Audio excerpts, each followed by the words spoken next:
Je vous salue, vous qui appréciez cette émission et cette télévision.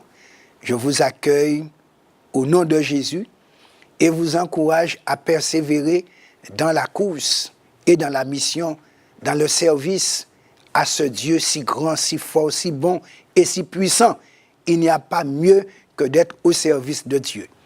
Car la rémunération atteint nos cœurs lorsque nous recevons la paix de Dieu, nous recevons sa grâce et surtout lorsque nous recevons son approbation finale, lorsqu'il dira « c'est bien, bon et fidèle serviteur, entre dans la joie de ton maître ».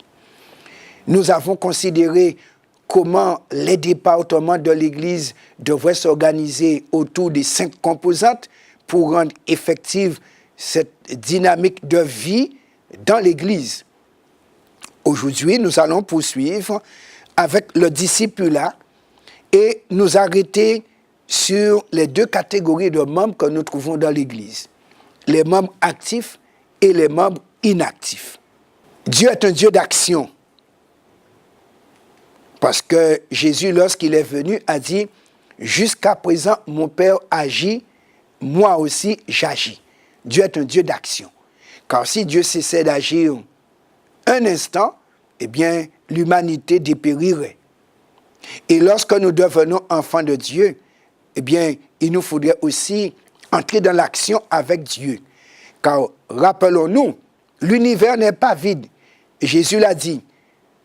Si nous ne sommes pas en action pour Dieu, nous serons en action pour l'ennemi de Dieu et nous ferons un travail contraire. Alors, comment ne pas être au service du mauvais maître et rester au service du bon maître? Il s'agit donc de savoir qui sont les membres actifs de l'Église afin qu'ils participent à un programme où ils recevront une formation dans le discipulat. Les membres actifs ont besoin d'être formés puisque à tous les niveaux des sociétés, il y a formation continue parce que les choses évoluent et on doit rester opérationnel, efficace. Ainsi donc à l'Église aussi, il y a et il doit y avoir pour chacun l'opportunité de grandir dans le service de Dieu.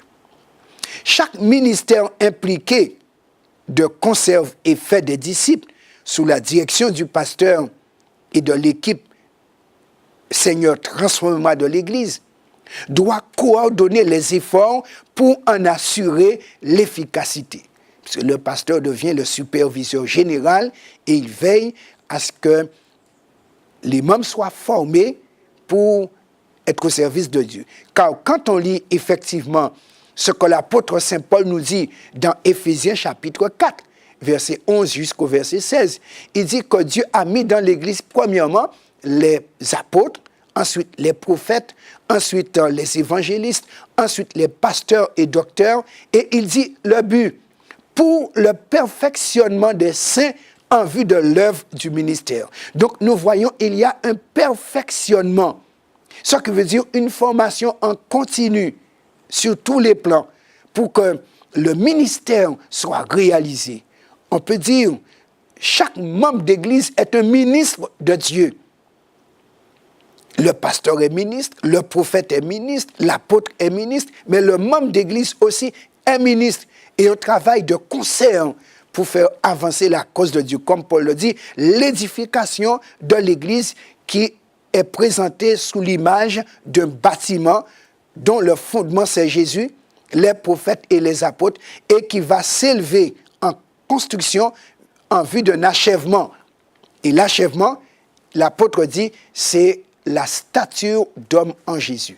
Donc ce perfectionnement fait que j'implique ce que je suis pour que Dieu me transforme et j'aide d'autres aussi à recevoir instruction pour être transformés. Ce travail est majestueux, mais il ne doit pas s'arrêter, il est permanent, le perfectionnement des saints. Il s'agit donc d'encourager chaque membre actif à déterminer dans quelle catégorie de la mission il va participer. Et là où cela est nécessaire, recevoir une formation dans ce but. Effectivement, on n'a pas tous les mêmes dons, mais on veut travailler et on peut travailler. Donc, en fonction de mon orientation, mes préférences, je me forme, je me qualifie pour donner à Dieu le meilleur service. Car l'esprit de prophétie dit, tout ce qui mérite d'être fait, mérite d'être bien fait. Si on est charpentier, on fera des maisons en bois très bien. On est mécanicien, on va réparer le moteur pour que celui qui conduit la voiture ne reste pas au bord du chemin. Ainsi de suite. Le professeur va faire de son mieux pour que ceux qui sont dans sa classe puissent bien comprendre ce qui est enseigné et puissent se développer. Chacun, là où il est, fait de son mieux pour être un ministre de Dieu attitré et efficace. Plusieurs catégories d'activités où les membres actifs de l'Église peuvent participer dans le cadre des initiatives missionnaires, STM, Seigneur, transforme-moi, sont entre autres les suivants. Premièrement, nous avons les coordonnateurs ou coordinateurs des prières. Donc, nous avons les prédicateurs évangélistes, nous avons les ouvriers bibliques, nous avons la partie où se grouper pour développer des relations sociales. Nous pouvons également contribuer financièrement à des projets spéciaux. Il y a des personnes qui ne peuvent parler, qui ne peuvent se trouver dans un groupe de prière, mais qui peuvent participer financièrement pour que ceux qui œuvrent aient du matériel. Mais chacun peut s'impliquer et Dieu prend note de notre implication et de ce que nous apportons. Maintenant, les coordinateurs de prière, quand il y a le prédicateur qui parle, il a besoin de force. Mais ceux qui écoutent ont besoin de force d'application. Eh bien, ceux qui prient vont prier et pour celui qui annonce la parole et pour celui qui entend la parole, pour que la semence puisse être arrosée par la grâce de Dieu, puisse germer dans les cœurs, puisse produire du fruit à salut. Ainsi donc, nous allons contribuer financièrement à des projets d'évangélisation, contribuer aux ressources de matériel requis, assurer des services technologiques. Il y a de ceux qui ont l'art de la technologie, multimédia et autres. Donc cela se développe à ce niveau parce qu'on a besoin de ces outils aujourd'hui dans le travail. Assurer la formation des membres pour qu'ils puissent servir dans un secteur spécialisé, puisqu'il y a tellement à faire et chacun peut trouver une place, car Dieu a une place pour chacun. Il n'y a pas de membre inutile chez Dieu. Tout comme dans notre corps, il n'y a pas de membre inutile. Le plus petit serait le cil à sa fonction. Contribuer financièrement aussi à des projets spéciaux, servir en qualité de responsable d'équipe, chargé du témoignage évangélique, donner des services pour soutenir le témoignage évangélique. Parce qu'il y a de ceux qui sont fers de lance, qui sont en avant, mais il doit y avoir aussi ceux qui sont que de lance. Mais parce que c'est fer et que de lance qui font la lance.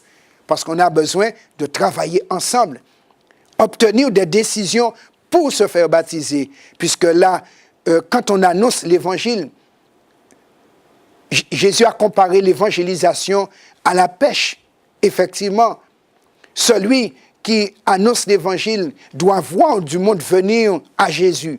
Jésus a également comparé l'évangélisation à une moisson, car lui, Jésus, il est le moissonneur et il reviendra pour prendre tous ceux qui sont parvenus à maturité sur le plan spirituel. Il nous faudrait donc ensemble élaborer et produire un matériel, ce qui est nécessaire, produire des ressources pour ceux qui travaillent. C'est comme à la guerre, il y a de ceux qui sont au front, il y a de ceux qui sont dans les usines pour produire les matériels dont les soldats ont besoin. Motiver les membres inactifs à s'engager à nouveau dans l'Église, puisque dans le conflit cosmique entre le bien et le mal, on ne peut pas rester neutre, on ne peut pas rester inactif, car un soldat qui ne défend pas la patrie risque de se faire tuer par l'ennemi. Il faudrait donc donner des soins à ceux qui ont des besoins spéciaux. Maintenant, quant aux membres inactifs, il s'agit d'identifier tous ceux-là qui sont dans l'église, qui sont assis et qui ne font rien. Quand on prend la parabole des ouvriers de différentes heures dans Matthieu chapitre 20, Jésus montre que lui-même, il cherche des ouvriers et il va à différentes heures. Depuis 6 heures du matin, des ouvriers sont embauchés, engagés. Jusqu'à 17 heures, 5 heures de l'après-midi, il embauche encore. Mais qu'est-ce qui est posé comme question? À ceux qui sont assis à ne rien faire, la question est posée. Pourquoi passez-vous ici toute la journée sans rien faire? Et alors, la recommandation, allez vous aussi à ma vigne. Donc Dieu s'attend à ce que chacun s'implique. Peu importe l'heure où on vient à Jésus, il faut s'impliquer dans la mission. Une fois que la cause de leur inactivité est constatée, il faudrait les engager de manière intentionnelle pour voir qu'est-ce qui peut être fait pour qu'ils soient aussi en activité. Des efforts doivent être faits pour répondre à leurs besoins et préoccupations, si c'est manque de formation ou si c'est problème particulier. Et alors, par cet accompagnement, chacun va se sentir là où cela est nécessaire pour pouvoir donner de son mieux à la cause de Dieu. Il faudrait rapporter ces membres à des personnes dans l'Église ou à des professionnels appropriés qui soient capables de répondre à ces problèmes ou besoins spécifiques que les inactifs rencontreraient. De toutes les manières, à l'Église, nous avons du potentiel pour accompagner. L'équipe de leadership STM doit désigner des personnes qui détiennent les aptitudes, le tact et un art de persuasion tout en étant confidentiel pour répondre à ces aspects très délicats de la personne. Dans leur processus d'engager ces membres inactifs, il faudra les encourager à participer à des activités de soit transformer et vie, puisque s'il est inactif, c'est qu'il n'est pas dans la bonne dynamique de transformation. Oui, car quand on s'implique dans les initiatives missionnaires, alors on doit dire « Seigneur, transforme-moi », car c'est un transformé qui peut aider d'autres à être transformés. Aujourd'hui donc, Dieu nous invite à ne pas être inactifs, mais à être tous des actifs, à nous former pour pouvoir être disciples opérationnels. Nous allons prier pour qu'il nous donne la motivation pour la formation, mais pas pour rester inactifs, car Dieu est un Dieu d'action, tel Père, tel Fils, avec Dieu, agissons. Éternel, nous voulons être tes mains auxiliaires, ceux que tu vas utiliser pour atteindre les autres, les saisir et les sauver.